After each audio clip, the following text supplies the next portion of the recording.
A'udzu billahi minasy syaithanir rajim. Bismillahirrahmanirrahim. Alhamdulillahi rabbil alamin. Ar-Rahmanir Rahim. Maliki yaumiddin.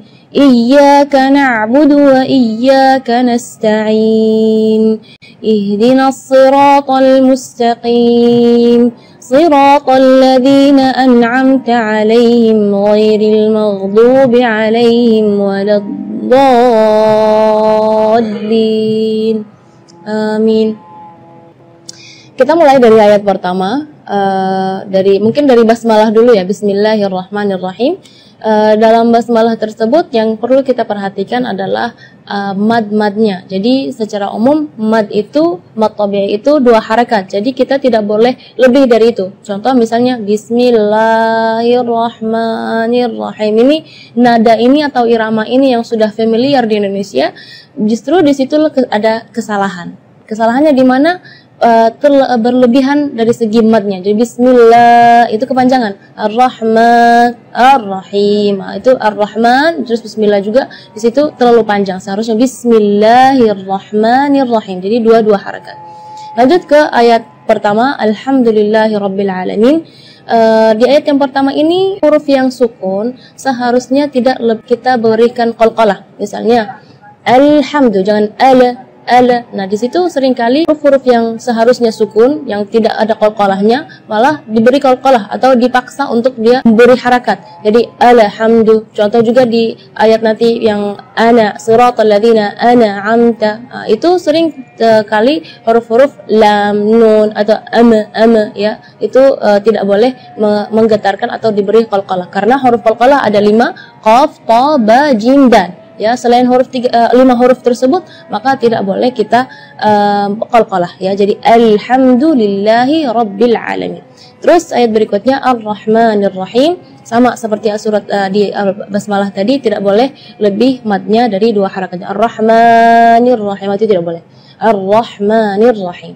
Terus yang berikutnya Maliki Yaumiddin, biasanya di ayat tersebut tidak ada salah, tapi kasrah di kalimat Maliki. Itu kadang-kadang ketinggalan karena pengen buru-buru saat membaca Al-Fatihah dalam sholat, jadi Maliki Yaumiddin kedengarannya sukun. Maka ketika kita membaca Maliki, kita perhatikan kaf kasrah di huruf kaf harus kasrah yang sempurna. Maliki Yaumiddin. Terus Iyyaka na'budu wa iyyaka nasta'in. Di sini adalah tasydid di huruf ya di kalimat iyyaka maupun yang pertama ataupun yang kedua, karena salah satu ulama mengatakan kalau seandainya satu tasydid pun dalam surat Al-Fatihah ketinggalan, itu maka bacaan Fatihahnya tidak sah, berarti salat kita juga tidak sah. Jadi kita perlu di sini menekankan tasydidnya pun harus kita perhatikan. Sampai subhanallah ulama menghitung tasydid dalam surat Al-Fatihah itu adalah 14 tasydid dalam surat Al-Fatihah. Iyyaka, jadi tekanan iya dengan iyaka. Kalau iyaka berarti tidak ada tasydidnya. Jadi iyyaka na'budu wa iyyaka nasta'in. Setelahnya adalah ayat ihdinas siratal mustaqim. Di sini makhraj huruf H, karena biasanya kalau kita mendengar imam-imam, janganpun imam-imam, mungkin kita sendiri ya ketika membaca ihdinas siratal mustaqim, baca H-nya keluarnya dari dada. Ya, itu tidak boleh, itu keluarnya dari dada. Sedangkan makhraj huruf H itu adalah dari tenggorokan. Jadi keluarnya tipis karena H itu termasuk huruf di antara 28 huruf hijaiyah yang paling lemah adalah huruf H. Maka kita jangan berlebihan supaya huruf H itu jelas jadi gitu, gitu enggak. Jadi ihdinas siratal mustaqim. Ayat berikutnya atau ayat terakhir, siratal ladzina an'amta 'alaihim ghairil maghdubi 'alaihim waladdallin. Di ayat ini yang pertama di makhraj huruf ghain ya, ghairil maghdubi ya, perlu diperhatikan bukan G, bukan huruf G ya, bukan ga, tapi gha. Jadi kalau ga itu dia makhrajnya dari lidah. Ya, tapi kalau huruf ghain itu dari bagian tenggorokan ya. Jadi gha.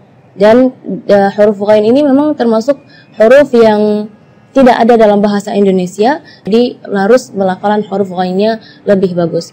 Huruf yang terakhir yang perlu diperhatikan di ayat terakhir adalah huruf dhad, ya. Huruf dhad itu memang termasuk huruf bagi orang Arab pun sulit untuk dilafal, apalagi orang Indonesia, tapi itu bukan alasan untuk kita tidak belajar memperbaiki makhraj kita. Walad do, ya. Huruf dhad itu keluarnya dari pinggir lidah maupun yang kanan ataupun yang kiri atau dua-duanya. Dan memang ada yang mengatakan bahwa Rasulullah Shallallahu Alaihi Wasallam satu-satunya yang bisa melafalkan huruf dhad dengan baik. Itu bukan berarti kita tidak bisa, maka kita harus berusaha ya untuk melafalan kita, huruf-huruf kita sama seperti Rasulullah Shallallahu Alaihi Wasallam. Di kalimat ini juga waladhdallin yang perlu diperhatikan adalah madnya juga. Mad di situ kita harus panjang.